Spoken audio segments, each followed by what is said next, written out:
My girlfriend was assaulted and decided to keep the baby. At first I couldn't understand her reasoning, but the harsh truth behind it soon became clear. Sarah meant everything to me, but after the assault at that party, a partier had warned her not to attend. Everything changed. She chose to carry the baby, calling it a blessing in disguise. When she first told me she was pregnant, I couldn't see it that way. Every time I looked at her, I couldn't shake the image of what had been done to her. I felt guilty even considering leaving, but the thought of raising a child that wasn't mine was overwhelming. In my confusion, I turned to my friend Ryan for advice. Known for his ability to turn anything into a joke, I was hesitant to confide in him seriously. But after pouring my heart out, he simply said the decision was mine to make based on my relationship with Sarah. His nonchalant response left me more conflicted than before. Seeking more perspective, I called Jason, a friend from college whom I hadn't spoken to in a while. I presented the situation as hypothetical, though he quickly realized it was my reality. He shared his pro-life stance, advising that staying with Sarah and supporting her through this trauma was crucial. He believed leaving would only add to her pain and disadvantage the child's future. His words resonated, but I still felt torn. Returning home, I mustered the courage to discuss everything with Sarah. I expressed my conflicted emotions and concerns about our future. Apologetic for her suffering and torn by her trauma, I broached the subject of terminating the pregnancy. Her reaction was immediate and harsh. She accused me of selfishness, unable to understand my hesitation to raise a child that wasn't biologically mine. Hurt and misunderstood, I promised to support her through therapy and healing, but the issue of the baby continued to divide us. The following weeks were a roller coaster of emotions. We'd have blissful moments together, only for Sarah to bring up the baby, reigniting our arguments. I'd suggest abortion, she'd accuse me of selfishness, and we'd end in stalemate. Despite my love for her, I struggled to comprehend her sudden desire to keep the baby. Financially, we were burdened with student loans, and emotionally, I feared the strain on our relationship. One night, unable to sleep, I wrestled with unanswered questions. What had changed in Sarah? Could we move past this? I made a desperate decision to search her phone, knowing it was a breach of trust but feeling I had no other choice. I needed to understand her motives. Scrolling through mundane texts and social updates, I stumbled upon a heated exchange with her parents. Her mother's words were like daggers. Blaming Sarah for the assault, she accused her of inviting trouble with her appearance and behavior. She condemned her as promiscuous and warned of consequences for her actions.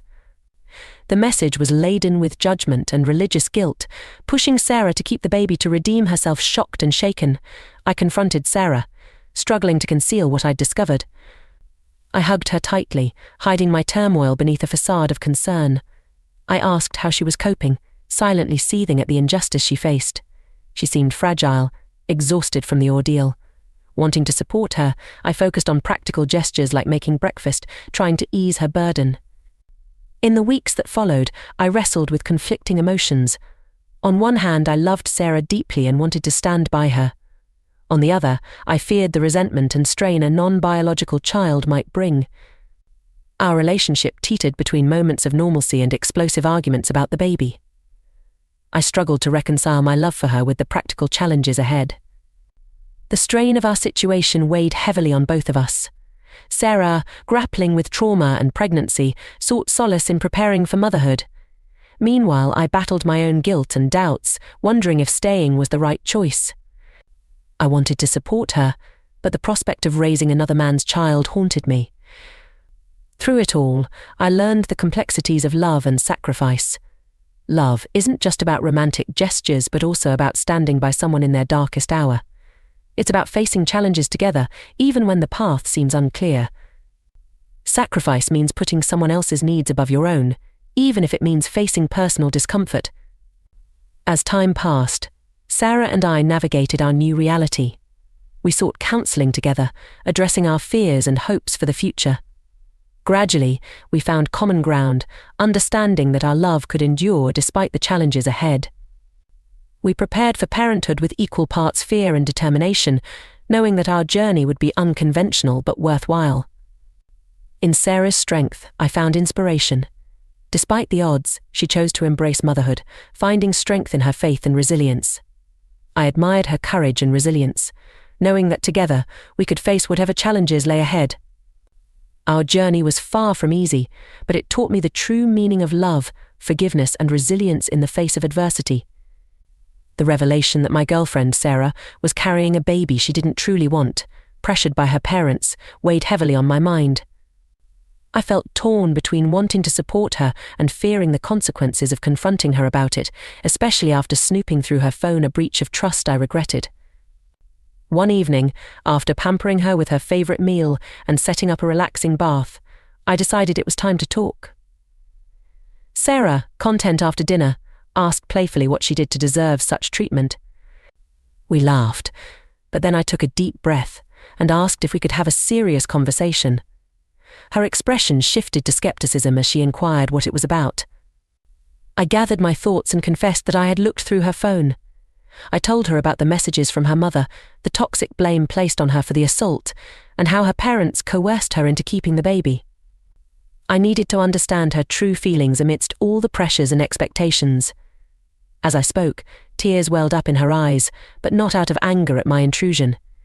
It seemed to be a release, a moment where the weight of everything she had been carrying finally surfaced. Sarah cried, overwhelmed by the mix of emotions: relief, sorrow, and perhaps a touch of gratitude that someone knew and cared enough to confront this painful reality. She wasn't upset that I had breached her privacy. It was as if my actions had inadvertently given her the permission she needed to be honest. In the days that followed, our bond deepened as Sarah openly shared her turmoil. She admitted that the pregnancy felt like a burden, a constant reminder of the trauma she endured that night at the party. She spoke of feeling dirty, as if carrying a parasite, and confessed that while she understood the religious and familial pressures, she couldn't love the child as a mother should.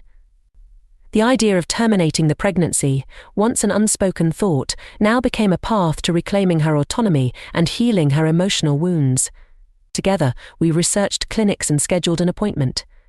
Throughout this process, I supported Sarah emotionally and practically, ensuring she felt safe and empowered in her decision. The morning of her appointment, I woke her gently with breakfast in bed, wanting her to start the day with a sense of peace and determination. After the procedure, Sarah felt physically drained but relieved. She confided in me how much lighter she felt, no longer burdened by the weight of an unwanted pregnancy. However, her relief was soon clouded by fear when her mother called. Sarah hesitated, unsure how to explain her choice to someone who had already condemned her for it. I encouraged her to take the call, offering to step in if needed. Her mother's voice was filled with concern and suspicion, asking about her well-being and the baby's health. Sarah, holding back tears, managed to assure her mother she was fine but needed rest.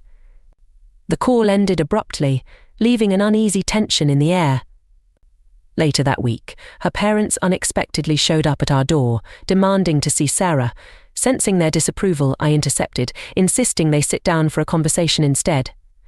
With Sarah by my side, I confronted her parents about their toxic behavior and the harm they had caused. I made it clear they were no longer welcome to dictate Sarah's life or guilt-trip her into choices that weren't hers to make. Their reaction was predictable: anger, blame, and accusations. They called Sarah a disgrace, accusing her of bringing shame upon the family. I stood firm, threatening to involve the authorities if they didn't leave. It was a defining moment where I chose Sarah's well-being over their toxic influence. In the months that followed, Sarah and I navigated the aftermath together. She continued therapy, focusing on healing from both the assault and the strained relationship with her parents.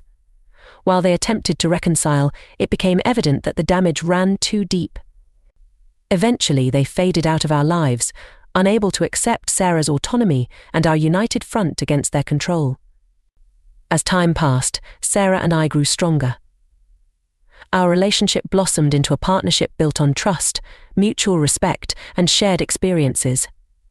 We found solace in each other's presence, knowing we had weathered a storm that tested our bond but ultimately brought us closer together.